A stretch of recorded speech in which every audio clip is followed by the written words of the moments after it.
said on paper. I wish that I freely dream and be Okay. Welcome back. Welcome back to the round table with MAMLEO. I tell you, I'm enjoying myself this morning, man. Oh, man, the thing is, I probably got shoes in my closet older than that young lady. Okay. Or copper on your roof. Fit low on a tin roof, huh? There we go. You want to thank our sponsors, the Money Store. For all your mortgage needs, get branch manager Cora Holbrook or call it area code 508-345-4726. And we want to also thank Cruz Construction for their continued support for the At the Round Table with the MAMLEO. At the Round Table with MAMLEO. And if you want to support this broadcast, you can do so, but actually support this radio station. Yeah, exactly. 617-282-0685. This is the only black radio station in Boston. Yes. That's licensed. Yes. We can get up. We don't have to hide. We don't have to have the equipment ready to go. It's the only black legitimate one. Right. You know, FCC so, approved. So, yeah, so it's a blessing. if you enjoy this type of conversation, we'd like to bring it to you daily. So support Pastor Wall and folks who are doing the business here. I know, Pastor Hobbs, you have some comments? We do. One, Brother Cliff says good morning, and Domingo DeRosa says this was really from the previous broadcast, was just in terms of this being the safest city. He said shooters are high, overdoses are up, and he said that she was a counselor when it was voted in, and I'm not sure what he's referring to in that regard. But You talking about she was in the city council? Yeah, I'm not sure because there's a lot of things she voted on in that. I know she was the mayor when this contract was awarded with this flagman. We're going to get into that a little bit more in this hour. But he's right, and it's interesting because I know that's Domingo DeRosa. Correct. Because I know it was. I don't know whether he's pulled paperwork or whatever, but I know it was mentioned that he was running as well, and I know he didn't show up on these polls. He's running for mayor. Correct. All right. So it's another. I believe William Wright is as well. Yeah, how about Bill Wright? Wasn't he running? I heard that. I'm not sure. I haven't spoken to him. I need to actually reach out to him. He did. I know he was running for city council. No. I think he was for mayor. He is. Oh, really? Yeah. Okay. Okay, because he sent me something the other day. I didn't open it yet. Okay. I spoke to him at the MAMLEO function Okay. on last week, a couple of weeks ago, and he mentioned it. Yeah. Before we get back to these calls, Dr. Bradley, and I'm going to let let's take this call because I want to hear from you because we didn't get a chance to really get into your experience and you talking to MAMLEO last week before and the impact on that. So I want to delve into that a little bit, but I want T. Michael to finish what he was saying. Go ahead, T. Michael. Thank you. I'll say this first. I'll throw a curveball. It reminds me not to share the swimwear that I'm working on for sports. Well, let me end it there, but I'm going to keep that to myself. Okay. Thank you, brother. I appreciate it. Let me get back to Michelle. Thank you. Please keep it to yourself, especially if you're doing the men's line and you're modeling yourself. No, it's only women. But so back on a serious note, the problem that we're having with that, we've reached out to the mayor, we've presented receipts on the unlawful activities, and for the $1 billion industry in the construction industry, when you look at the folks who's capitalizing that being catered to, like I said, don't live here, vote here, or pay taxes here, and the only trade school that's geared towards helping individuals returning home over 25 years old, Boston residents, people of color, they wholeheartedly said that she's not supporting it. Mm-hmm. This is on film. Mm-hmm. This is on record. Mm-hmm. So that is my problem. Charity begins at home. Yes. And robbery is up in Boston. Mm-hmm. Yeah. Yeah. No, I totally agree. I totally agree. But this is what I'm saying. This is what doesn't get the attention that it deserves. It's like you can skirt over. Yeah, homicides are very easy to skew.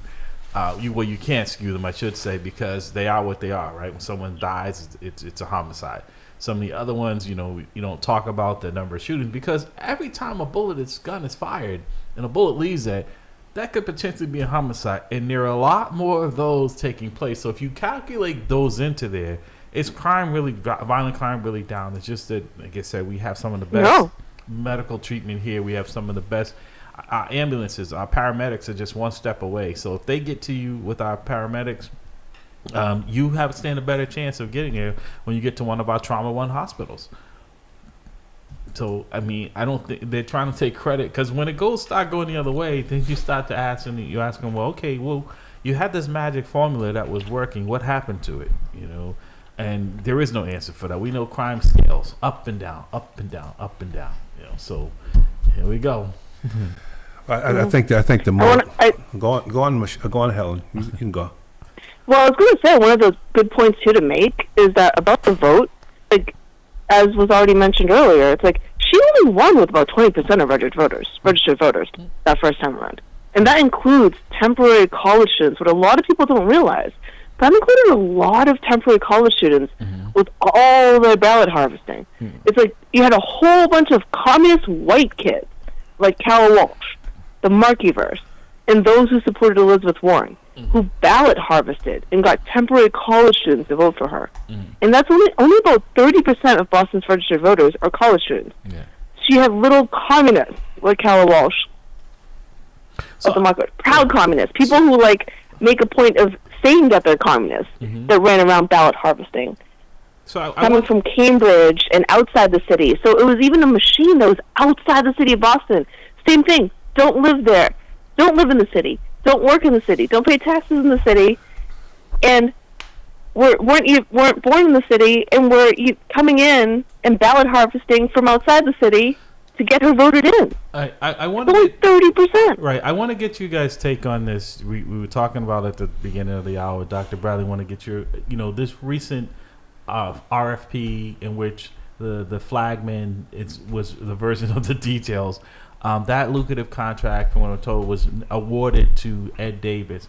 So we're talking about a multi-million-dollar contract for him to recoup more money. He's already got numerous state contracts, right? He's in charge of these hotels and whatnot where immigrants are staying to make sure that they're safe. He had investigated Big Poppies. I know the state has given him contracts over at Massport. Is this white man, those former police commissioner, because he's like the only person that is capable of making money off the state in the city in this way? It certainly looks that way. Am I over? It should. Good. No, you should say something. Ed Davis is the only Boston police commissioner in history in which not only MAMLEO, but both MAMLEO and the BPPA and the NAACP wasn't Ed Davis the only police commissioner in the history of the Boston Police Department that both MAMLEO and the NAACP and the BPPA has voted no confidence in? But it's also, when you have the think about Boston that for a second, Patrolmen's Union. Helen, think about that for a second as well, what you said, and why exactly MAMLEO is the only one pushing back at this time, right? Because when that came up, the BPPA and I believe it's the same administration, same leadership there that's representing them, was the ones who went along with it, because it's in the contract for the Patrolmen's Association that any excess details that cannot be filled by law enforcement go to Ed Davis. So these are the same people that voted no confidence are now, but then also the BPA they sent out a letter of support. They're endorsing Mayor Wu's re-election. Already they've sent out support. Well, Larry, listen to this. The BPPA membership certain members of that association stands to benefit from Ed Davis's contract, because when they retire, they go right into this act. This lucrative. All right, so that's one hit. My other hit is this: they already knew that Ed Davis was the guy that they wanted, because he was built into the negotiations. He was actually inserted right into the proposed agreement between the city and the. But take it a step further, Dr. Bradley. He was part of it, and we objected to. He was part of the search for the police commissioner. Exactly. So my point is this right here. So they go out and they write the RFP.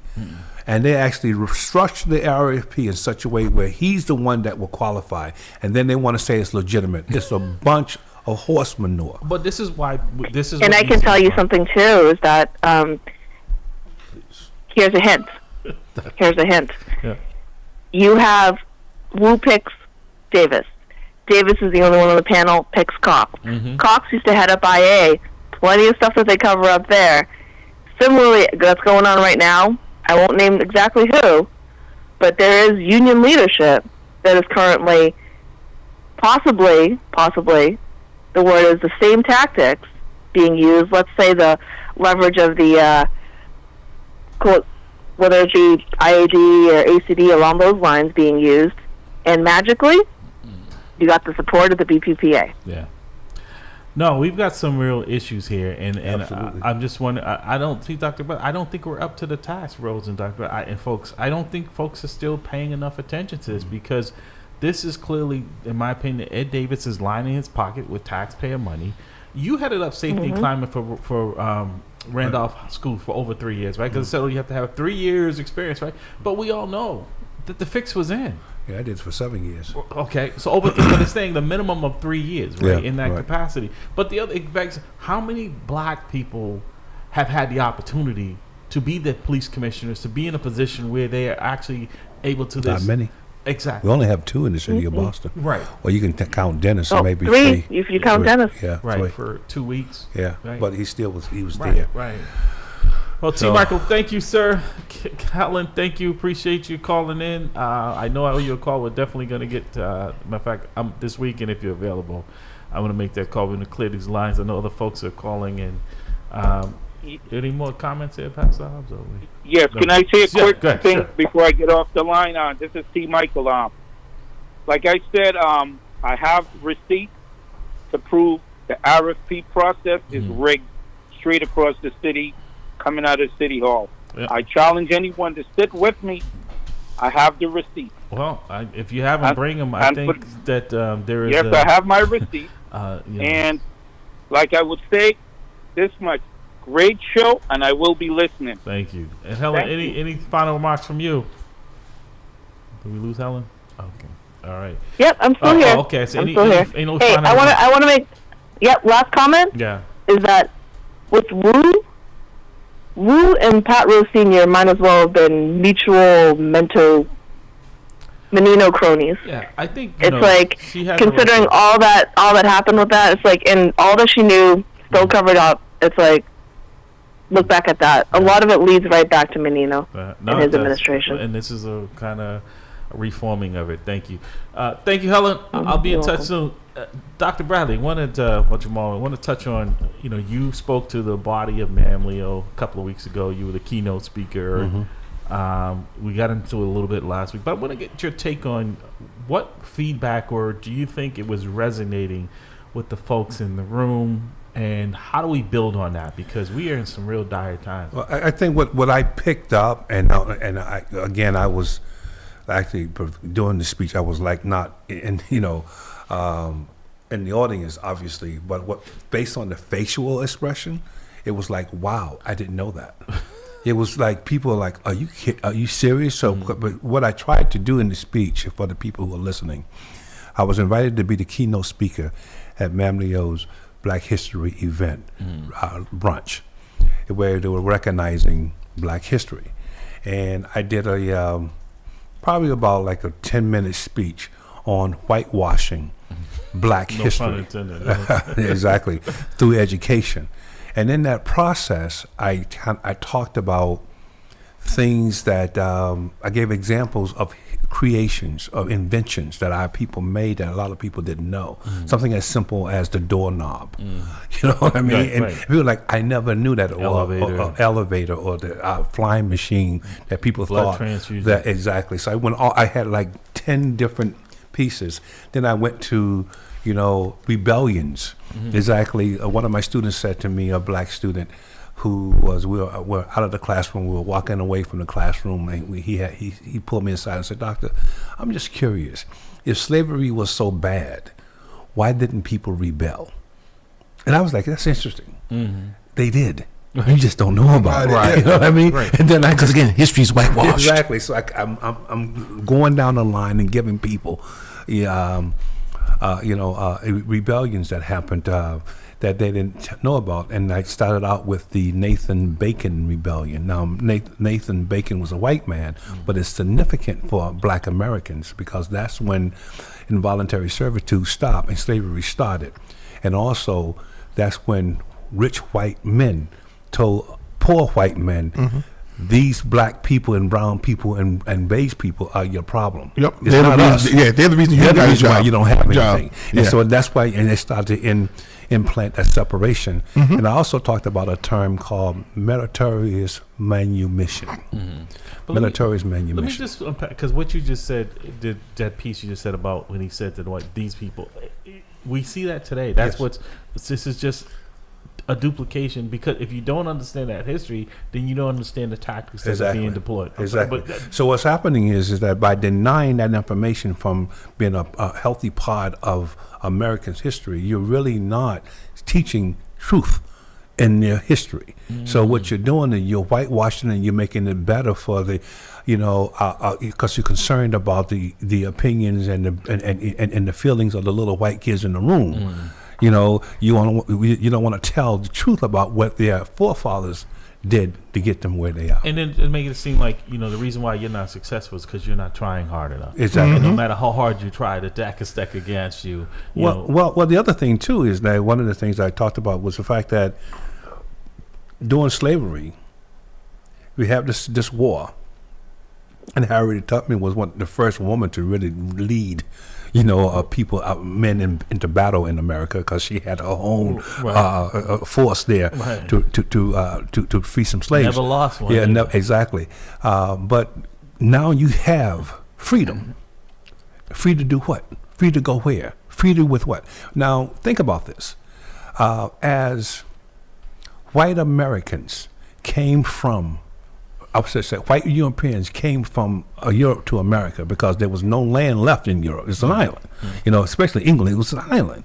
And so most of the land was taken by, the king and given to rich men so that he can control them.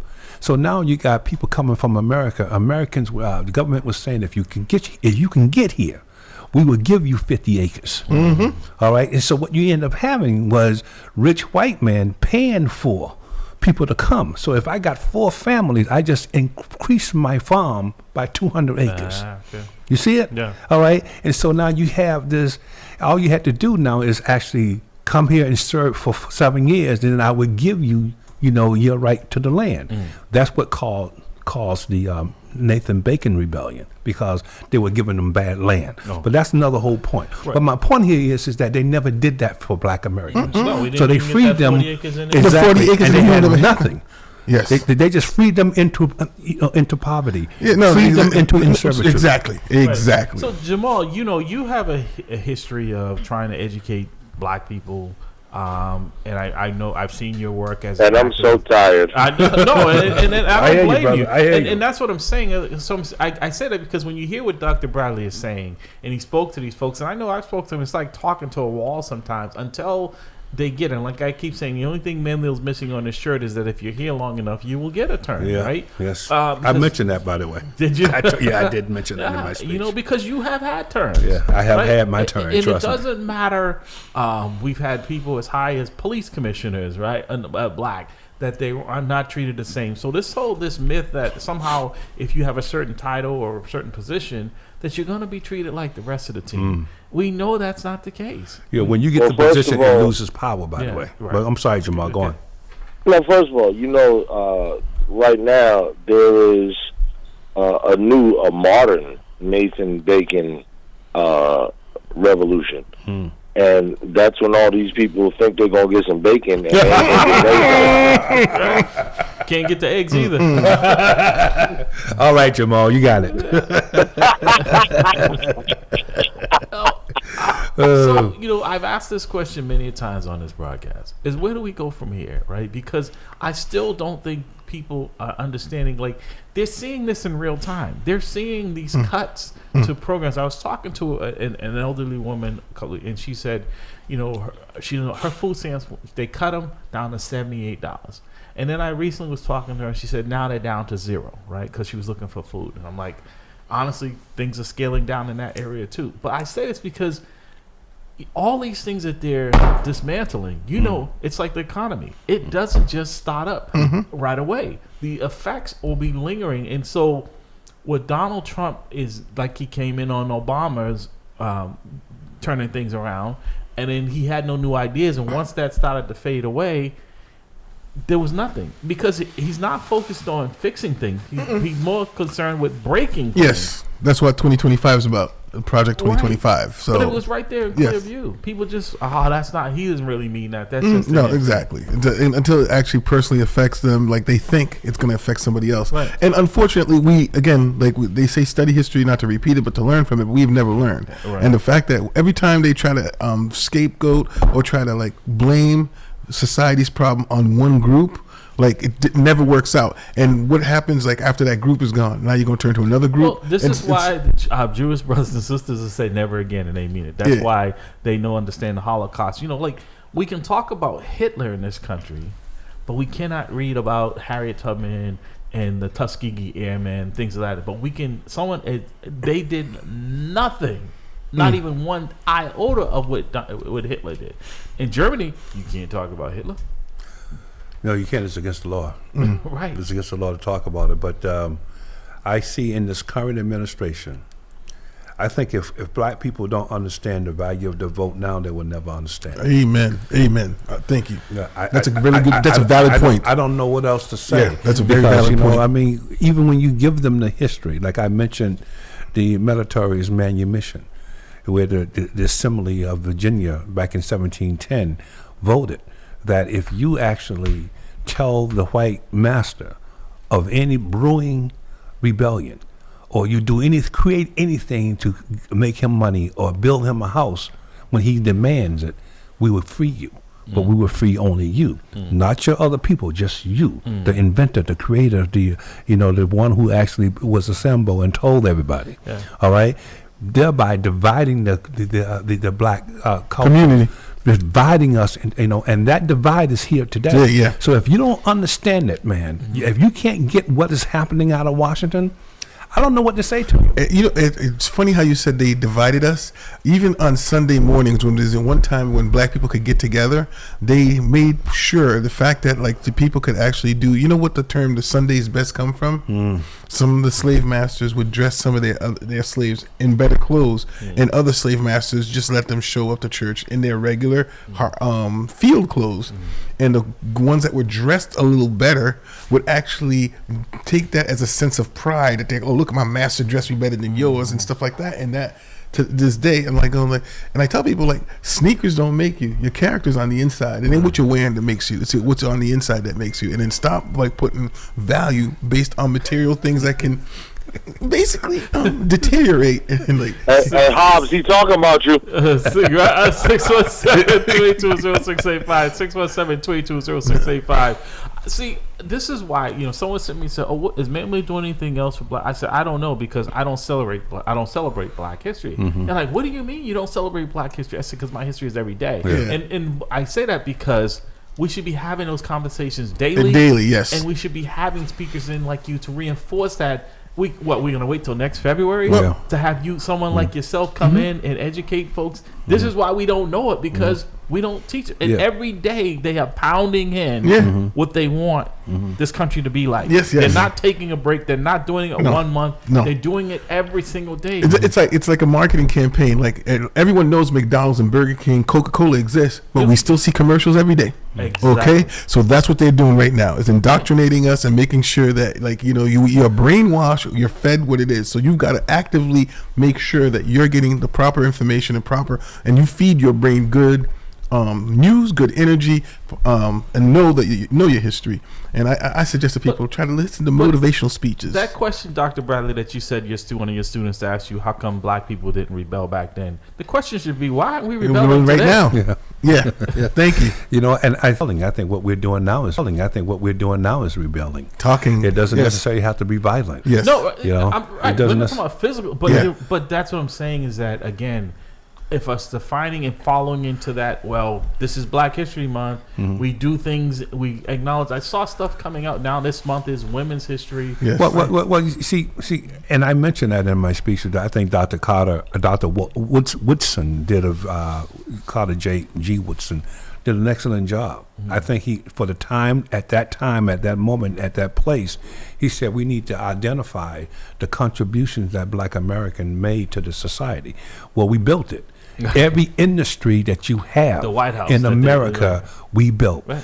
every, the White House, the Capitol, Georgetown University. I mean, I can just go on and on and on. But the thing is that we don't know it. Now, that happened to people who are now dead and gone. But if that information is not carried through the generations, we will never know it. And then, so what happens is that when we don't know, it's easy for us to be persuaded that we did not do. Right. You see? And so, and that's the importance, so you have to, so to answer your question, you're absolutely correct. It should be every day, it should be every second, but it should also be every day in our homes. It should be every day when we encounter individuals who are trying to get an education. I met with a young brother yesterday. I bought him lunch at the Wells. And he's a young brother who's going through his doctorate at BU. And he was, he wanted some understanding how to put together his dissertation. I was like, brother, listen, I'll buy you lunch. I'll buy you dinner. Let's sit down and let's talk. I have been there, done that. So let's walk through these procedures. And what I'm saying here is that whenever a person reach out to you, you should be able to say, I can give you a helping hand. That's the way we get out of this, Larry. But we do that. There's just not enough of us doing it. And then I was going to say too. I mean, to quote the late great Bob Marley, "Emancipate yourself from mental slavery." None of us can free ourselves except ourselves in our mind. So if we're not educating, we're not reading, we're not learning. Like, how are we going to get? Like, the more you learn, the more you earn. Right. And then, like, if the more you know, then you can. You don't have to grow. Exactly. So Jamal, how do we? Listening to what these brothers are saying, I agree. How do we? I know you said you're tired, and so am I, because it's almost like you're talking to yourself, right?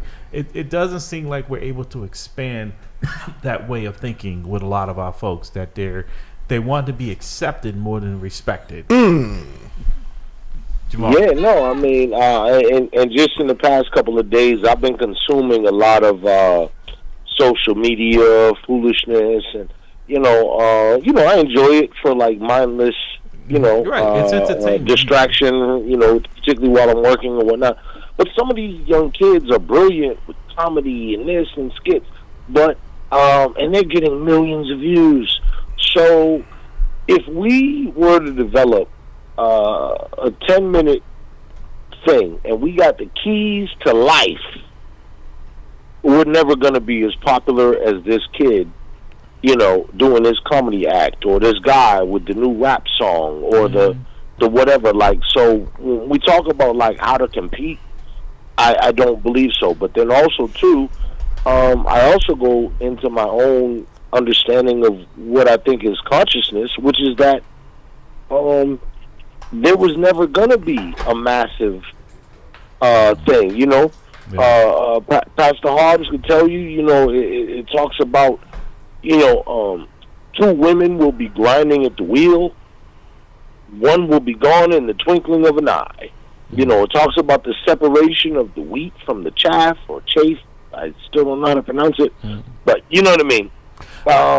So I like this big coming together. I don't think is ever going to happen, and I think that the example of Sodom and Gomorrah, which everybody likes to put on homosexuality, but it was really a moral play about righteousness. But in the end of the day, they begged, God, won't you save this?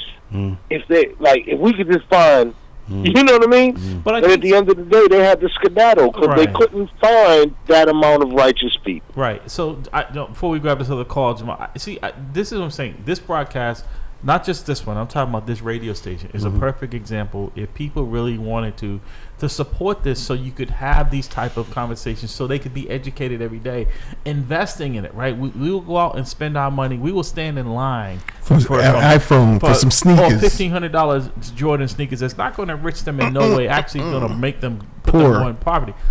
And they don't see the value in this type of. But it's all about what we look, how we look.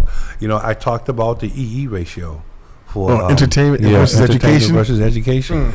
Yeah, entertainment. We value our entertainment. Well, everything about Beyonce. At a much higher rate than we value our education. Yeah, right. Because again, it's popular. It's the easy. It is, but I guess and I'm going to grab this call. Stand, but we value that, right? We grew up with music, right? Jamal, when he pulls up, man, he just brings me back into the day because he's usually listening to one of the stations that I could sing the lyrics, right? Even something. There's an old white guy there. He was at the Trader Joe's. He was singing. He said, "Man, I love that music." I say that because we were able to do both, and we were able to separate. But also in the music, there was message. Yes. There was but no, I hold this thought. You go can ahead, get the call. caller. Good morning, caller. Welcome to the roundtable. Good morning. And to answer your question, Larry, don't laugh, learn. No? I learned that from the Honorable Minister Louis Farrakhan. No? Okay. I hear you. Don't laugh. Well, learn. how do we I like put? that. How do we put? Right. How do we put into practice what we're trying to say and getting people to understand? It's like I almost feel like we're in this scorch and burn era right now. There are things that people thought would never be happening in this country because, let's be honest, for the most part, whether you had a Democrat or Republican in the office, a lot of this stuff still kept coming. You know, the health care and all that stuff, right? I have a family member down in Mississippi, right? And because they didn't accept the Affordable Act Care they call Obamacare, they were a federal employee. They lost their job. For them to get insurance would be $2,200 a month, and they're unemployed.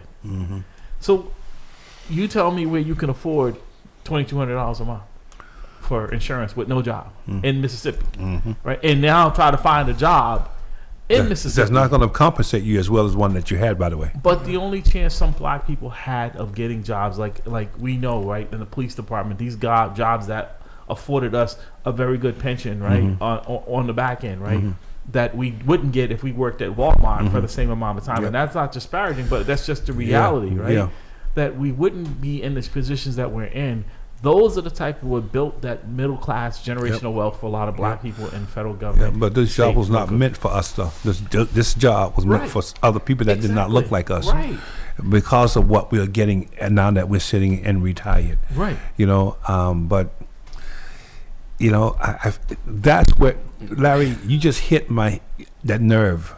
As relates to what is happening out in Washington in education, because people that are living in Mississippi, those brothers living in Georgia and Louisiana and those poor states, they're going to get hammered. They're going to suffer the most. Yeah, they're going to get hammered. They did it. It's because, again, nothing of this magnitude was taken away. I don't know if any other Republican, a lot of them talked about these things, but none of them signed these. None of them went crazy in this way of removing things that people have. Even veterans, right? Let's just put it this way too. Like, Donald Trump knows he's not going to run again. Right. Okay. Well, so he doesn't care. And I don't know, like he says, I don't know if he's going to leave office when it's time for him to leave office. If he gets a jury's out on that one. Change, right. But so he doesn't care. Like, he's just going to try anything and everything right now. And you know how you throw the spaghetti to the wall, see what sticks. Only people in the military who will defy the Constitution and the laws and the courts. Because you said, Dr. Bradley, it didn't even dawn on me. I remember you said this a while ago. He's running for king. But not just he said it run for king. But when you said that, okay, we listen because we're law-abiding citizens. We listen to the courts when they say something, but they have no enforcement power. And I'm like, wow, he's right. Because I'm thinking of the police department. Like we go out, but they don't. No. The government, the judges, the judicial system has no enforcement. The court officers don't have any responsibility. Don't even carry guns, right? So they have no way of enforcing it other than people voluntarily complying with it. So what happens when people say, I'm not going to, now that you have it, now that you made the rule, let me see you enforce it. Well, when you have the military on your side, right? Exactly. When you're putting people like the Secretary of Defense, and now you want this 2-star general to be the Chief of Staff, Joint Chief of Staff. These are people who you're only bringing in loyalists to you. So, Ditko, we're talking about the mayor's race. Jamal and Dr. Bradley pointed out some statistics. The mayor who has they're looking at right now, she's at 49%. This Josh Crafts, 47%. Josh Crafts, 29%. Which somebody coming in a short period of time, I think that 29% is respectful. I think that you have to pay attention to that if you're the mayor, even though they say her popularity is 57%. And again, it depends on who you talk to. Because like I said, I don't answer polls. I know a lot of people now, if they don't recognize the number, it says scam on the road. They don't answer. So it's hard to gauge that because a lot of people said Donald Trump would not be the president of the United States. And he is. Well, I think... I'm sorry. No, go ahead, Tico. No, your response to that? Well, when it comes to polls, I just don't pay attention to that because... even though they're scientifically based, it doesn't mean that it's like set in stone. No? So where are you at on this mayor's race, or have you drawn an opinion? For the mayor race, not to sound corny, but it's too early to tell who's going to win because experience tells me that it's going to be Michelle Wu because of what she did so far as a mayor. Yes, she made mistakes. We're all human, so let's be clear about that. For Josh Kraft to come in, remember, this guy, minus the name, Kraft, a lot of people in parts of Washington, a lot of people don't know who this guy is. But they didn't, right? But this is the same. This is what catapulted Trump was name recognition. That's what I'm saying. Is that there is we're seeing a lot of the celebrity thing rather than whether or not anyone has any real knowledge or background in the subject matter. Well, see, in my opinion, Larry, I think the bigger issue for the black community is what's happening with White Stadium. I think that, I was watching something on YouTube, and then one brother said, a stadium in the hood. And I said to myself, well, what they're saying to you is that the hood is this is the end of the hood because the gentrification's happening. And also with this whole thing with these flag men, that's going to be an economic boom. Pastor Hobbs, good. So I'm thinking that that when the black vote stops and think about what's happening and how the motion of removal, the machine of removal is beginning to rev up, that Michelle Wu is going to have some serious problems in the black community. I think so too. In my opinion. No, I think a reckoning, like I said, education, all that. Pastor Hobbs, you have some comments and we're going to grab this other call. Leon Rock says Black Boston police, Black Boston teachers, and so many other Boston black professionals owe federal judges that required to corrective from each agency that affirmatively recruit and hire black folks. Well, I agree. Yeah. I wouldn't be where I am today without that, the consent decree. I tell people, if you look at it, and I always use this analogy, right? And call it bear, we're going to get to, is the Boston Marathon, right? If you start out this race in Hopkins, like everyone does, right? And regardless of your race, and it's a fair race, we've come in first, right? Our brothers from Africa have been putting it to them. Our sisters from Africa have been putting it to them. This country, we have never started off equally, right? So you have to, allow and compensate for that. And we're not talking about people hiring people unqualified like the Trump administration is doing. No, I was going to mention that there was a poster that I saw that talked about equality and equity, and it showed you like some people trying to watch a baseball game, and there was a fence, and there was a box, a guy that's tall enough to watch over the fence, and two other people that aren't short enough. So the guy that's tall enough can watch, and then the another person was the other two people had no way of seeing it, and what they showed you was like, okay, you put the box with the two boxes for the shorter person and one box, so everyone has the same view of the game, and that's all. That's what we're trying to do is making sure that everyone can get to see the same thing. Now for Rhodes, let me give you this revolutionary example. One of my elder mentors, rest in peace, Steve Coakley. He had this thing. Can I cut a hole in your fence? So while all them people is on equal, pedestals, there's other people who are tunneling under or cutting a hole through that fence. Very true. That's the revolutionary principle. Good point. Nice. Very nice. Good morning, caller. Welcome to the roundtable. Good morning, brothers. How we doing? Great. Thank you for asking. Good morning. Yeah. Well, let me just say this, that we as black people, we don't have one choice out here. When I hear the whole thing, first of all, there's no choice for mayor. You got Josh Kraft, the so-called liberal white guy. You know what that means. And with what's the name, with the mayor, Wu, she has no respect for the black community whatsoever. So I tell people that I'm pleased that Trump is the president, because where things stand now is that Trump has said, you know what, I don't like black people. I'm not doing nothing for black people. And so what y'all going to do?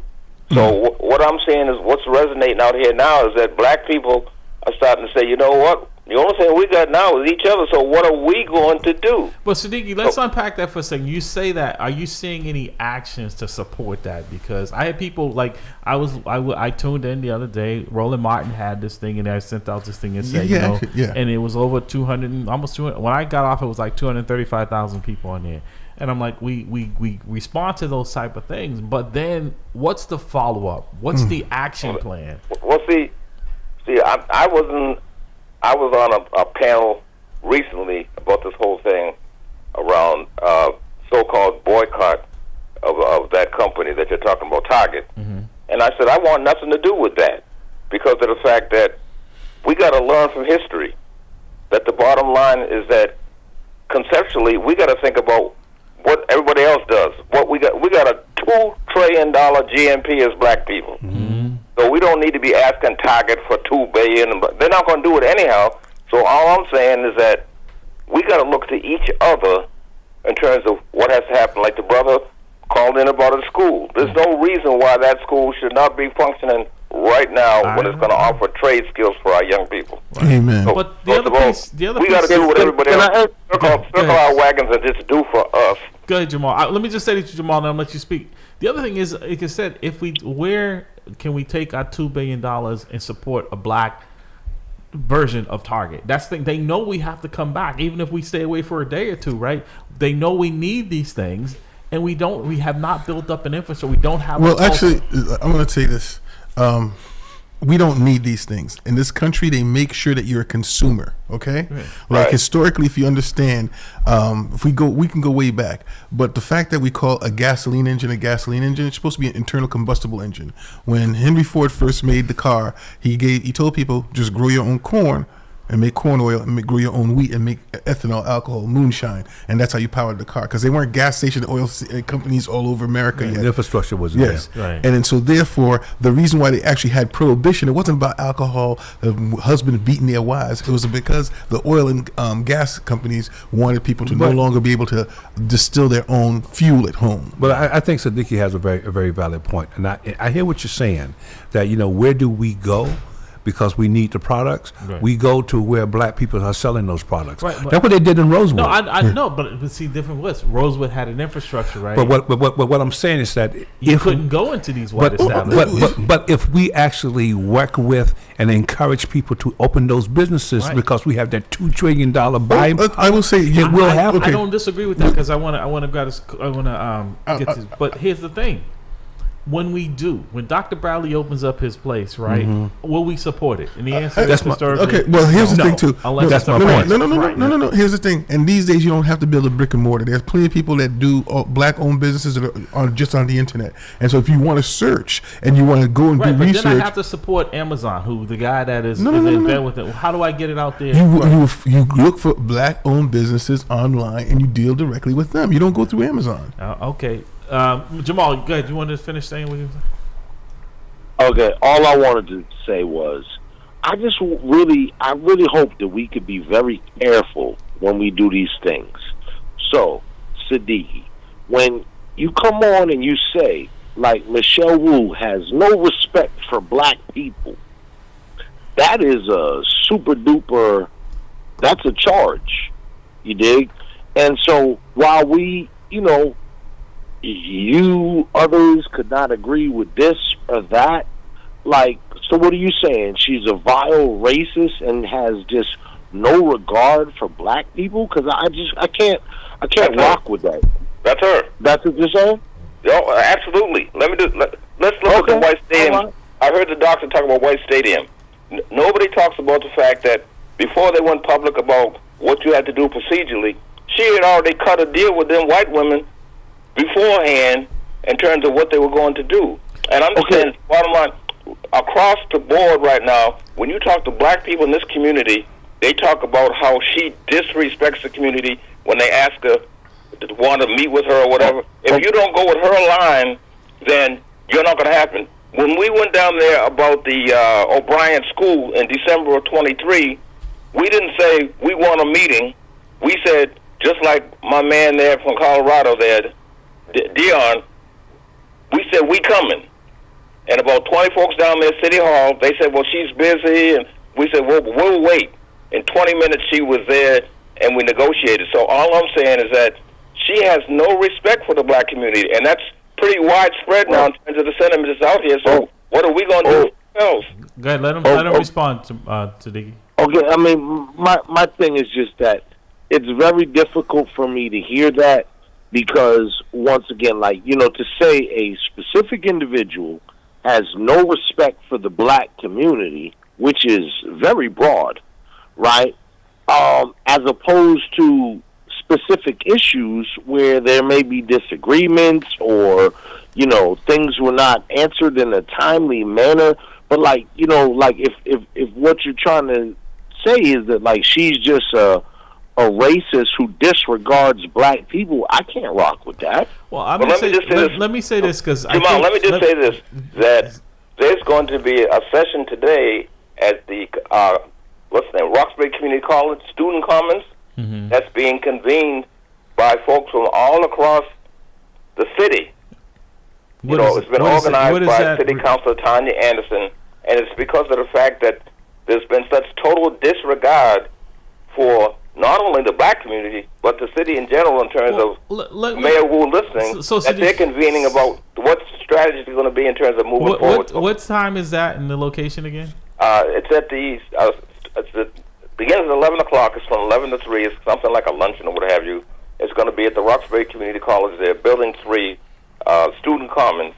And, folks are just really upset with her. Let me just say this, Larry. Once again, all that is beautiful. And once again, like, quote unquote America, because I'm not really into the American thing, but this is the whole thing. People have the right to voice their opinions or whatever.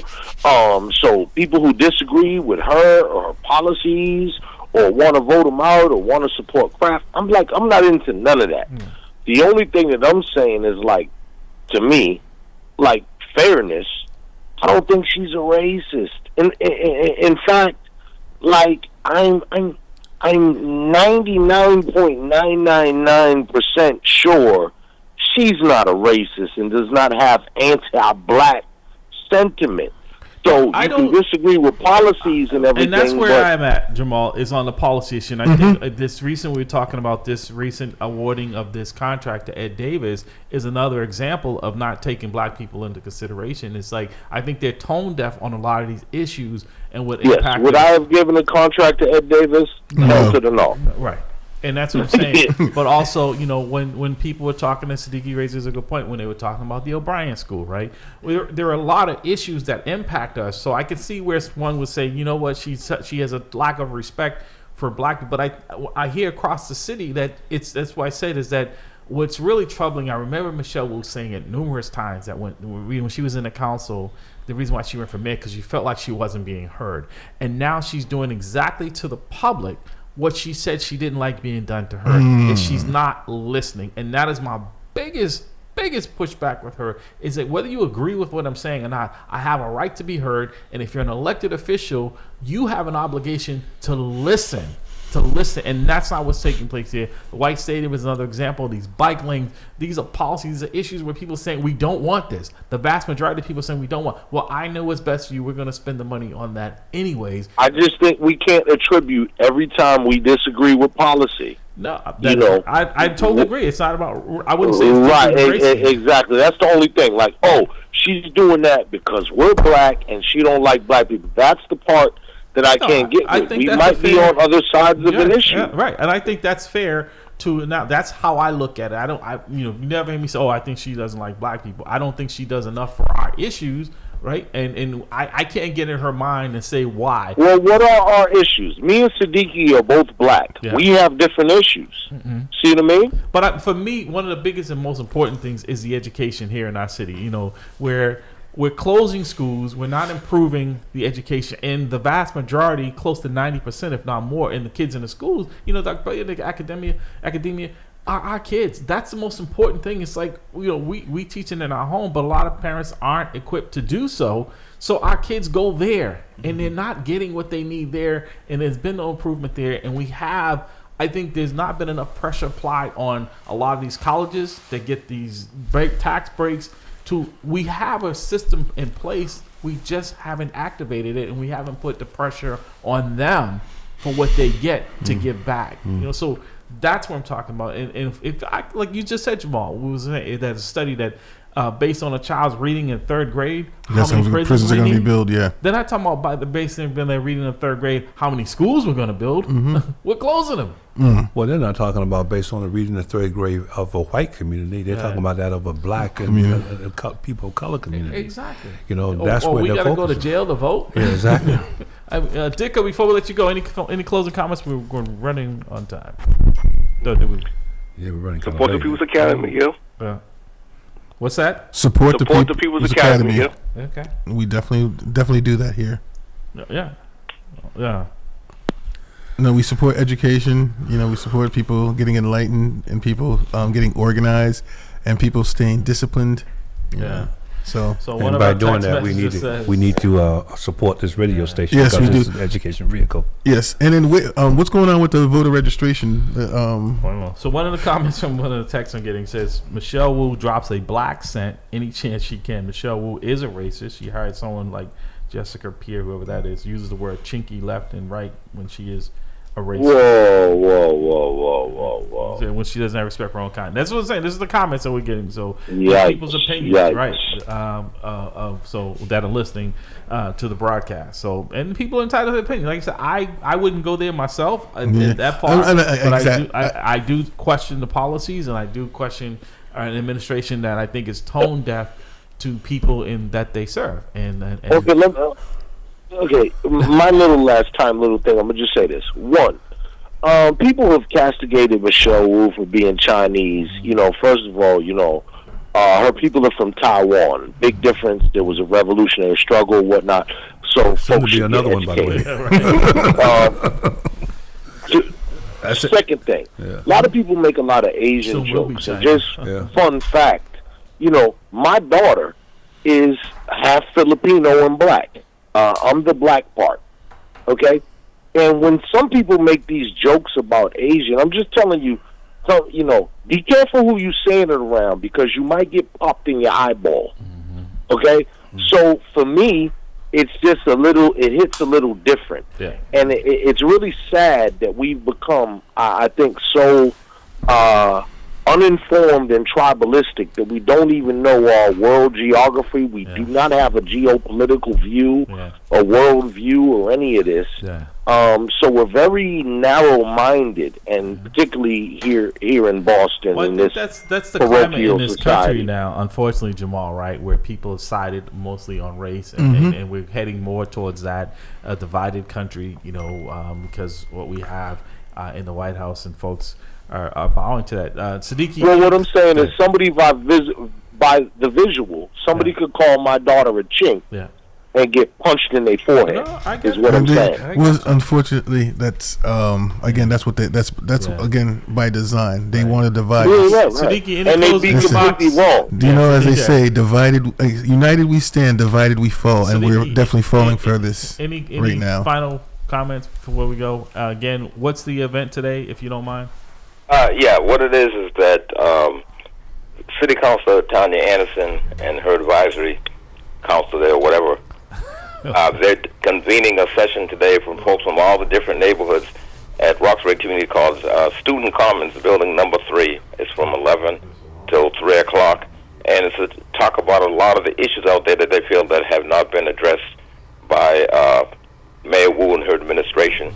And that, I just close like this by putting a challenge out there for anybody to name any major program or policy in the black community that has benefited us, that's been supported by her administration. I challenge anybody to do that, to mention that. And the only folks I hear talking about what a good job she's doing are folks who get their paychecks from City Hall. Right. All right, Siddiqui, Jamal, thank you. We've got to go. We are up against the clock. Be blessed.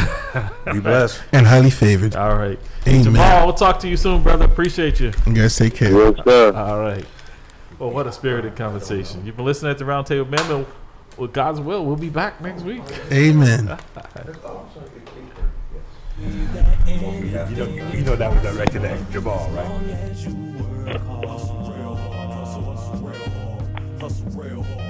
So if I never see ya, never get the chance to meet ya. No, I came up from the bottom, always rooting for the